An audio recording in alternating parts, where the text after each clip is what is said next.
So the 2013 charts of Google's most popular searches in Australia are just in, with the top Google search at number 1 being "What is twerking?", shortly followed by "Who is God?".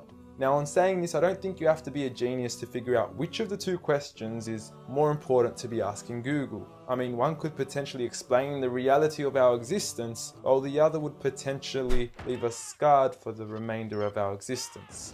And look, I know there's a lot of skepticism surrounding this issue, and quite frankly, I don't blame you.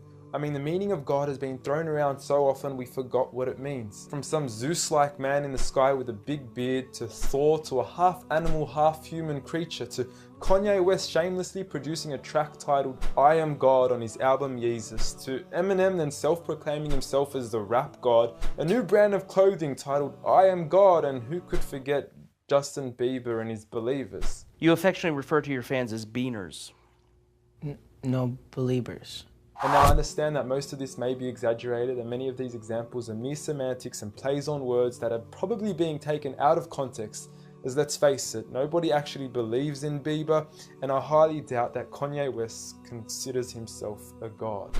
When someone comes up and says something like, "I am a god," everybody says, "Who does he think he is?"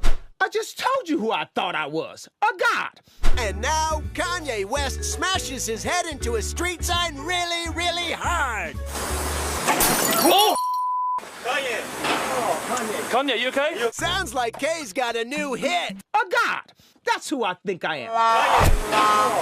Kanye, you okay? So with all these misconstrued definitions of God, the least I could do is help clear the water and help us finally find out who is God.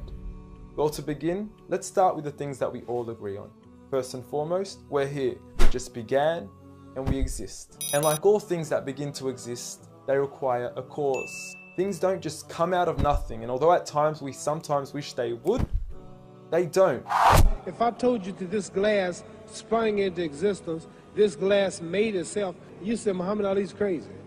So in saying that, knowing the cause of us is crucial to understanding who God is. Although we are able to explain that we did have a beginning, as many leading cosmologists have affirmed, we are still left unanswered as to what was the cause of our beginning. And before you lash out saying, "Oh, but we can't see what happened before we began," or "you can't prove there was a creator," we say quite openly, neither can you disprove a creator. And by observing the reality of our world and our existence, its order, its structure, and the systems, I see no reason not to believe in a creator.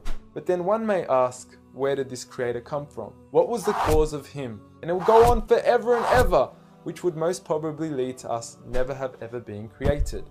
So for God to exist, he must exist without a beginning, therefore not requiring a cause, making him eternal. He should also be transcendent from his creation and not bound by any of the realms he had created, whether it is time, space, or matter. For instance, when Steve Jobs makes an iPhone, he doesn't become the iPhone, he is separate.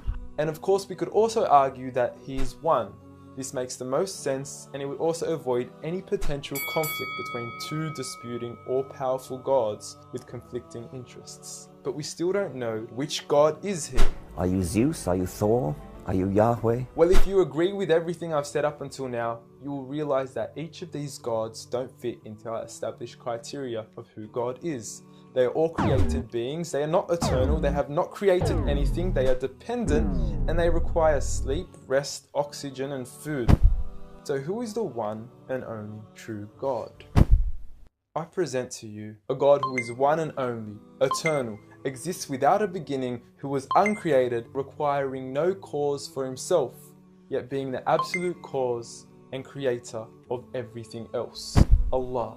A simple definition of God that is logical and rational. There is nothing like him, no man, no creature, nothing imaginable. He is the one who is perfect, although I don't like using the word perfect because our understanding of perfection would never encompass his true essence. He is in control of everything, whereby nothing can harm us unless he wills it. He is the all-knowing, the all-hearing, and unlike our friend Kanye, he is the all-seeing.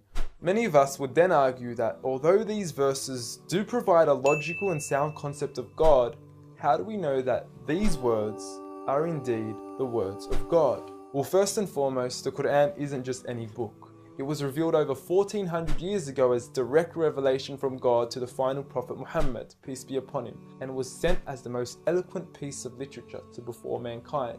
Revealed at a time where poetry was rife and to a population housing the best of poets, only to leave them speechless and at a loss for words. Now what is important to note is that the Quran doesn't fit in any of the known classes of poetry nor prose. Rather, it is a fusion of both that even to this day shake the hearts of Muslims and non-Muslims alike. It's almost trance-like. I mean, you can hear it's very euphonic.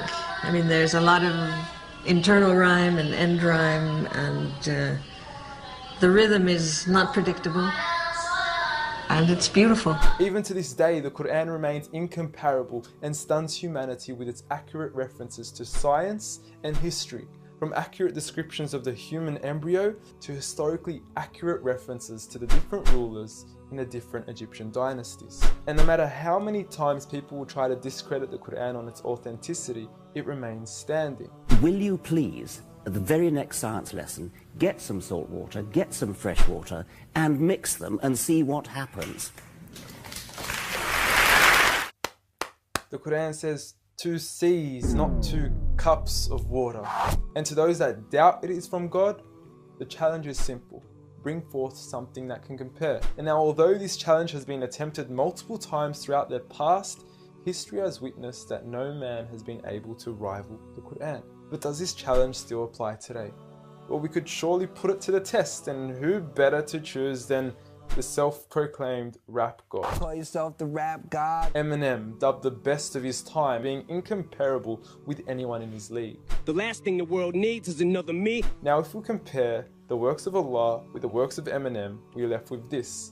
Slickety gibbity hippity hip hop, rappity rap, packing a mac in the back of the act, pack back, rap, yak, yakety yak yak. At the exact same time I attempt these lyrical acrobat stunts. Look, content-wise, I don't know. However, we can't deny that lyrically he is impressive. He has rhythm, rhyme, style, alliteration, and assonance. A short video online even indicates that in one of his songs he almost made every second to third word rhyme. But how does he compare with the Quran's smallest chapter of 3 verses, Surah Al-Kawthar?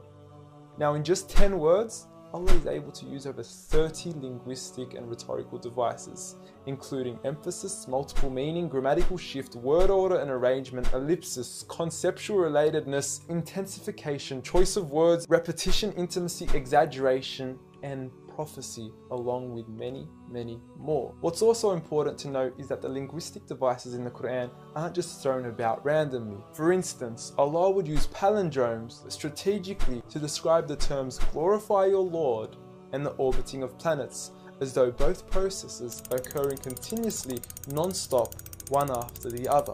The shortest chapter in the Quran also contains a rhetorical device that no one can compete against nor replicate: prophecy.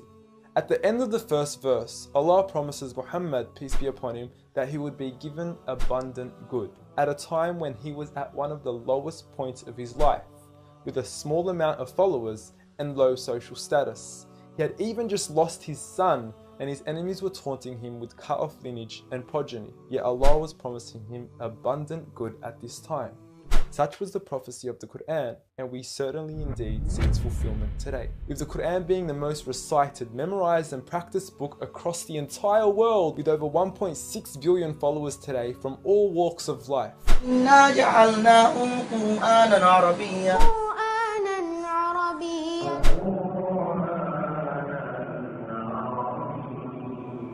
Now I know many of you are probably thinking, okay, cool story bro, but what's the purpose of the Quran? Well, the importance is that it gives meaning to life.